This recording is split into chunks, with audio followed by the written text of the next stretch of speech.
अस्सलाम वालेकुम।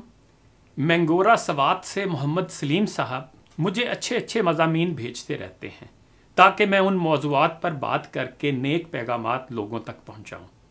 सलीम साहब ने ऐसा ही एक मज़मून भेजा है जिसका उन्वान है जहेज़ का मतलब और बीवी का जादू। मज़मून नगार ने लिखा है कि एक खातून ने प्रोफेसर साहब से पूछा, सर मेरा बेटा हमारी बात नहीं सुनता, वो अपने ससुरालियों को बहुत इज्जत देता है, अपने सास ससुर और बीवी की बात तो बहुत मानता है, हमारी बात नहीं मानता। ऐसे लगता है जैसे उन्होंने जादू टोने करके उसे अपने बस में कर रखा हो। प्रोफेसर साहब बहुत शफीक इंसान थे, लेकिन कभी कभी जलाली मिजाज में आ जाते। बीबी की बात सुनकर बोले, बीबी तुम्हारे बेटे के कमरे में जो बेड है वो किसका है? औरत बोली, जी वो उसकी बीवी जहेज में लाई थी। उन्होंने पूछा, और जो उस पर बिस्तर है वो बोली, जी वो भी बहू ही जहेज में लाई थी। फिर उन्होंने पूछा, और वो जो सोफा उसके कमरे में रखा है वो? औरत बोली, जी वो भी बहू जहेज में लाई थी। फिर उन्होंने पूछा, और जो सेफ अलमारी है? औरत बोली, जी वो भी उसकी बीवी की है। और जिस बर्तन में वो खाना खाता है, पानी पीता है वो? औरत बोली, जी वो भी उसकी बीवी का है। तो उन्होंने पूछा, और जिस ड्रेसिंग के सामने खड़े होकर वो कंघी करता है, उस कंघी ब्रश से लेकर उस आईने तक सब आपकी बहू का ही होगा? औरत के चेहरे पर अब कुछ शर्मिंदगी के आसार नमूदार हुए। जी वो भी मेरी बहू जहेज में लाई थी।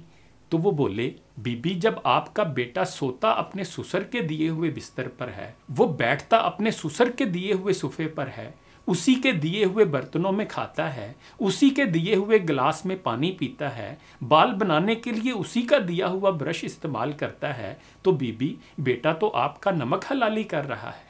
आपने उसे दर हकीकत उन चीज़ों के बदले गिरवी रख छोड़ा है, बल्कि बेच ही रखा है बीबी आपने उसे।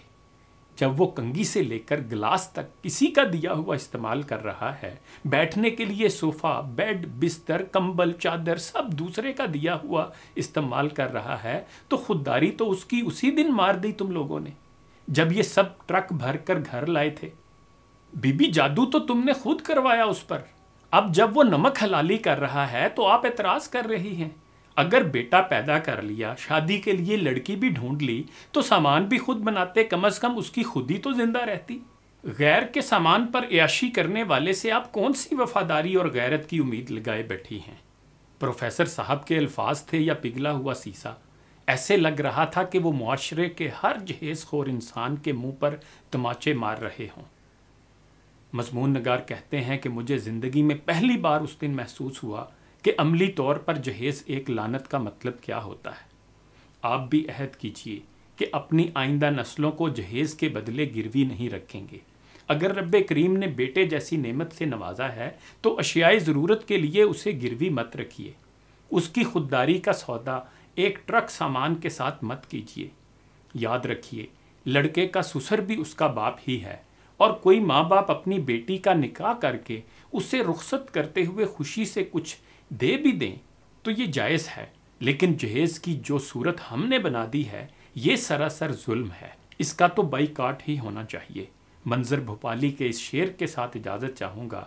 बाप बोझ ढोता था, क्या जहेज़ दे पाता, इसलिए वो शहज़ादी आज तक कुंवारी है।